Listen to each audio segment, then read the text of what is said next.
बिस्मिल्लाहिर्रहमानिर्रहीम। अस्सलाम वालेकुम स्टूडेंट्स, आज की इस वीडियो में हम केमिस्ट्री फर्स्ट ईयर के प्रैक्टिकल एग्जाम्स के बारे में डिस्कस करेंगे। आज हम ये डिस्कस करेंगे कि प्रैक्टिकल एग्जाम्स में आपको कौन कौन से एक्सपेरिमेंट परफॉर्म करने होते हैं, किस एक्सपेरिमेंट के कितने मार्क्स होते हैं। आगाज करते हैं। Question number 1, volumetric analysis. पहले क्वेश्चन में वॉल्यूमेट्रिक एनालिसिस में आपने क्या करना होता है, टाइट्रेशन। टाइट्रेशन का ये प्रैक्टिकल है जिसमें एसिड बेस टाइट्रेशन या फिर रेडॉक्स टाइट्रेशन, इन दोनों में से कोई एक टाइट्रेशन आपको दी जाती है जो कि आपने करनी होती है। इसी तरह से क्वेश्चन नंबर 2, इसमें क्या होता है, मेल्टिंग पॉइंट या बॉइलिंग पॉइंट या फिर एलिमेंट रिडक्शन, यह आपने करना होता है। आगे बढ़ते हैं, देखते हैं कि किस एक्सपेरिमेंट के कितने मार्क्स हैं और आपको इस इन एक्सपेरिमेंट्स में क्या क्या चीजें लिखनी होती हैं। इसको जरा डिटेल से इसके बारे में बात करते हैं। सबसे पहले देखें मार्क्स डिस्ट्रीब्यूशन की जब हम बात करते हैं तो क्वेश्चन नंबर 1 क्या है, वॉल्यूमेट्रिक एनालिसिस। वॉल्यूमेट्रिक एनालिसिस, इस एक्सपेरिमेंट के टोटल 8 मार्क्स होते हैं। अब इन 8 मार्क्स की डिस्ट्रीब्यूशन क्या है, इस प्रैक्टिकल में जो कि टाइट्रेशन का प्रैक्टिकल है, इसमें आपने क्या करना होता है, जो भी आप टाइट्रेशन कर रहे हैं, एसिड बेस टाइट्रेशन कर रहे हैं या रिडॉक्स टाइट्रेशन कर रहे हैं, उसमें आपने प्रोसीजर लिखना होता है। जो टाइट्रेशन आप परफॉर्म करते हैं उसमें क्या होता है कि आपने पूरा डिटेल से प्रोसीजर लिखना होता है। फॉर एग्जांपल आपने अपरेटस को वॉश किया, या प्रोसीजर में लिख देंगे। ठीक है, आपने ब्यूरेट में एसिड फिल किया या बेस फिल किया, क्या फिल किया, आपने कॉनिकल फ्लास्क में क्या फिल किया, ये सारी चीजें प्रोसीजर का हिस्सा है। ये प्रोसीजर में आप लिखेंगे और प्रोसीजर लिखने के कितने मार्क्स हैं, 1 नंबर है। ठीक है, इसी तरह से दूसरी चीज क्या है, थ्योरी। आप जो भी टाइट्रेशन कर रहे हैं, एसिड बेस कर रहे हैं या रिडॉक्स टाइट्रेशन कर रहे हैं, उसकी थ्योरी भी लिखनी है। For example acid base titration आप कर रहे हैं तो उसमें आप थ्योरी लिखेंगे कि एसिड और बेस का रिएक्शन होता है, सॉल्ट और वाटर की फॉर्मेशन होती है, तो ये पूरा थ्योरी में आएगा। उसके बाद ये जो रिएक्शन होता है, रिएक्टेंट जो रिएक्शन करते हैं, एसिड और बेस रिएक्शन करते हैं, तो उस रिएक्शन की इक्वेशन भी आपने लिखनी होती है। इस इक्वेशन का भी 1 नंबर है। तो इस तरह से प्रोसीजर, थ्योरी, इक्वेशन ये आप लिखेंगे तो इसके टोटल मार्क्स कितने बन जाएंगे, 3 मार्क्स। ठीक है, ये आप अभी तक टाइट्रेशन की बात कर रहे हैं। आगे बढ़ते हैं। इसके बाद ब्यूरेट रीडिंग। जब आप टाइट्रेशन करते हैं तो आपके पास कोई ना कोई रीडिंग आती है। जो ब्यूरेट जो है उस पर आप जो है वो देखते हैं, या तो 10 सेंटीमीटर क्यूब आ जाती है, मतलब 10 ml, या फिर रीडिंग आ जाती है 11.5 मिलीलीटर या 12 सेंटीमीटर क्यूब। जो भी रीडिंग आ रही है वो रीडिंग आपने केयरफुली देखनी होती है और उसको कॉपी में उस रीडिंग को लिखना होता है। तो उस रीडिंग को लिखने के जो मार्क्स हैं, जो करेक्ट रीडिंग है उसके 3 मार्क्स हैं। और अगर ऐसा है कि आपने रीडिंग को करेक्ट रिकॉर्ड नहीं किया, फॉर एग्जांपल आपकी रीडिंग आनी चाहिए थी 12 लेकिन आ गई 12.1, यानी कि 0.1 का डिफरेंस आ गया, या तो 0.1 ज्यादा आ गई या 0.1 कम आ गई, तो भी आपको पूरे 3 मार्क्स मिलेंगे, कोई मार्क्स आपके कटेंगे नहीं। लेकिन अगर रीडिंग जो है 0.2 का डिफरेंस आ गया, फॉर एग्जांपल रीडिंग आनी चाहिए थी 12, आपकी रीडिंग क्या आ गई, 12.2 आ गई, या फिर 12 से 0.2 कम आ गई, 11.8 आ गई, मतलब 2 का डिफरेंस आ गया, तो इस सूरत में क्या होगा कि आपके 0.5 मार्क्स कम हो जाएंगे। इसी तरह से अगर रीडिंग में 0.3 का डिफरेंस आ गया, जो रीडिंग आपकी आनी चाहिए थी उससे 0.3 आपने या तो रीडिंग ज्यादा लिख दी या कम, तो इस सूरत में भी क्या होगा, आपके नंबर मार्क्स कम हो जाएंगे, आपके मार्क्स 3 की बजाय 2 हो जाएंगे। और ज्यादा डिफरेंस आ रहा है, फॉर एग्जांपल 0.4 का डिफरेंस, इतना ज्यादा एरर आ रहा है, तो इस सूरत में मार्क्स कितने मिलेंगे, 1 नंबर मिलेगा, 1 मार्क मिलेगा। ठीक है, तो इस तरह से आपको केयरफुल रहना है जब आप ब्यूरेट रीडिंग रिकॉर्ड करेंगे कि सही रीडिंग लिखेंगे तो पूरे 3 मार्क्स मिलेंगे। ठीक है, ये रीडिंग के मार्क्स हैं। उसके बाद और आगे बढ़ते हैं। जब आप बियॉन्ड रीडिंग लिखते हैं उसके बाद आप कैलकुलेशन की तरफ आगे बढ़ते हैं। तो कैलकुलेशन में आपने नॉर्मेलिटी फाइंड आउट करनी होती है और नॉर्मेलिटी के साथ साथ अमाउंट। नॉर्मेलिटी फाइंड आउट करने के कितने नंबर हैं, कितने मार्क्स हैं, 1 मार्क। इसी तरह से अमाउंट कैलकुलेट करने के 1 मार्क। तो इस तरह से आप टोटल करें 3 मार्क्स ये हैं और 3 ये हैं, कितने हो गए 6 और 2 मार्क ये हैं, टोटल कितने हो गए 8। तो इसका मतलब जो फर्स्ट क्वेश्चन है, फर्स्ट एक्सपेरिमेंट है जो कि टाइट्रेशन से रिलेटेड है, इसके टोटल कितने मार्क्स होते हैं, 8 मार्क्स होते हैं। ये पूरी डिटेल आपको बता दी है। इसी तरीके से आपने वर्किंग करनी है, काम करना है, कोई गलती नहीं करनी। उसके बाद आगे बढ़ते हैं क्वेश्चन नंबर 2। क्वेश्चन नंबर 2 क्या है, मेल्टिंग पॉइंट या बॉइलिंग पॉइंट। ठीक है, मेल्टिंग पॉइंट या बॉइलिंग पॉइंट जो है इसके कितने मार्क्स हैं, 3 मार्क्स। इससे क्या करना होता है, अगर आपको मेल्टिंग पॉइंट दिया गया है तो उसकी थ्योरी लिखनी है और अगर बॉइलिंग पॉइंट दिया गया है तो उसकी थ्योरी लिखनी है। थ्योरी लिखने के कितने मार्क्स हैं, 1 मार्क। इसी तरह से आपने उसकी ऑब्जर्वेशन लिखनी है। ऑब्जर्वेशन का मतलब ये होता है कि आप उसकी रीडिंग लिखते हैं कि मेल्टिंग पॉइंट जो आपको कोई भी सॉलिड सब्सटेंस दिया गया है उसका मेल्टिंग पॉइंट क्या आया है, या कोई लिक्विड दिया गया है तो उसका बॉइलिंग पॉइंट क्या आया है। तो वो आप क्या करेंगे, उसकी रीडिंग लिखेंगे। रीडिंग में अगर फॉर एग्जांपल आपकी रीडिंग आनी चाहिए थी 78 डिग्री सेंटीग्रेड, लेकिन 78 की बजाय आपकी रीडिंग में 1 का एरर आ गया। ठीक है, 1 रीडिंग ज्यादा हो गई या कम हो गई तो मार्क्स जो है फिर कितने मिलेंगे आपको, वैसे इसके मार्क्स कितने हैं, 2 मार्क्स ऑब्जर्वेशन के। ठीक है, तो भी 2 मार्क्स मिलेंगे।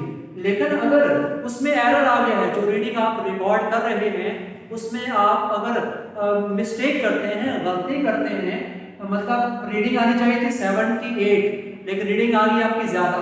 अगर रीडिंग ज्यादा आ गई तो कितना फर्क आ जाएगा, 1.5 का। फिर और देखिए, और ज्यादा जितना डिफरेंस बढ़ता जाएगा मार्क्स कम होते चले जाएंगे।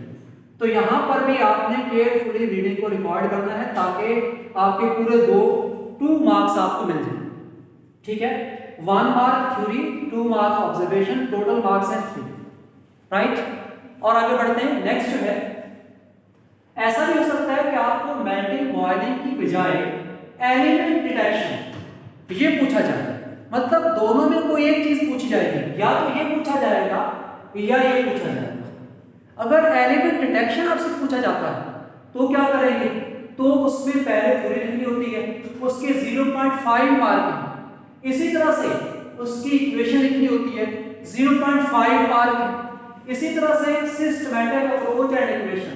इसका मतलब क्या है कि एलिमेंट डिटेक्शन में ज़ाहिर जो एलिमेंट है, या तो आपको नाइट्रोजन एलिमेंट गिवन होगा, या सल्फर होगा, या क्लोरीन होगा, या ब्रोमीन होगा, या आयोडीन होगा। 5 एलिमेंट्स हैं, उनमें से कोई एक होगा। तो कैसे पता चलेगा, आप उस पर बाकायदा वर्किंग करेंगे, उस वर्किंग को बाकायदा लिखेंगे और उसमें जो रिएक्शंस हो रहे हैं उनकी इक्वेशन भी लिखेंगे। तो प्रॉपर एक उसको कहते हैं सिस्टमैटिक अप्रोच एंड इक्वेशंस। ये सब कुछ लिखने के कितने मार्क्स हैं, यहाँ 2 मार्क्स। 2 मार्क्स ये हैं और 1 मार्क ये बनेगा, तो टोटल 3 मार्क्स। ठीक है, तो यहाँ पर और आगे बढ़ते हैं। फिर वाइवा कितने मार्क्स हैं, 3 मार्क्स हैं। जर्नल, सर्टिफाइड जर्नल, इसके कितने मार्क हैं, 1 मार्क। तो टोटल कितने हो जाते हैं, 15।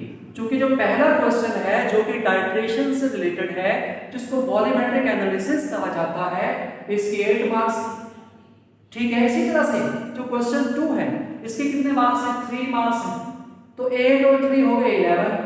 ठीक है, उसके बाद इसी तरह से 3 ये है 40, 1 ये है 50। तो ये पूरी डिटेल है कि 15 मार्क्स आपके किस तरह से जो है उनकी डिस्ट्रीब्यूशन है, और आपने इन तमाम चीज़ों को फॉलो करना है ताकि आप पूरे मार्क्स गेन कर सकें। ठीक है, उसके बाद कॉपी में प्रॉपर लिखना है आपने इन तमाम चीज़ों को प्रॉपर तरीके से अपनी कॉपी में लिखना है। और आगे बढ़ते हैं, आपको जो एग्जाम में प्रैक्टिकल दिए जाएंगे वो किस तरह से प्रैक्टिकल आपको दिए जाते हैं उसको भी जरा आप समझ लें।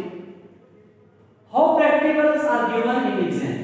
नंबर 1, आपको अगर एसिड बेस टाइट्रेशन करनी होगी, एसिड बेस टाइट्रेशन वाला प्रैक्टिकल अगर आप करेंगे तो इसके साथ आपको एलिमेंट डिटेक्शन ये वाला प्रैक्टिकल करना होगा, ठीक है। ये इनका एक कॉम्बिनेशन बना हुआ है। इसी तरह से अगर आपको रिडॉक्स टाइट्रेशन दी जाएगी तो रिडॉक्स टाइट्रेशन जो है इसके साथ आपको क्या पूछा जाएगा, मेल्टिंग पॉइंट या बॉइलिंग, ये कॉम्बिनेशन है, इसके साथ ये पूछा जाता है और इसके साथ ये पूछा जाता है, ठीक है।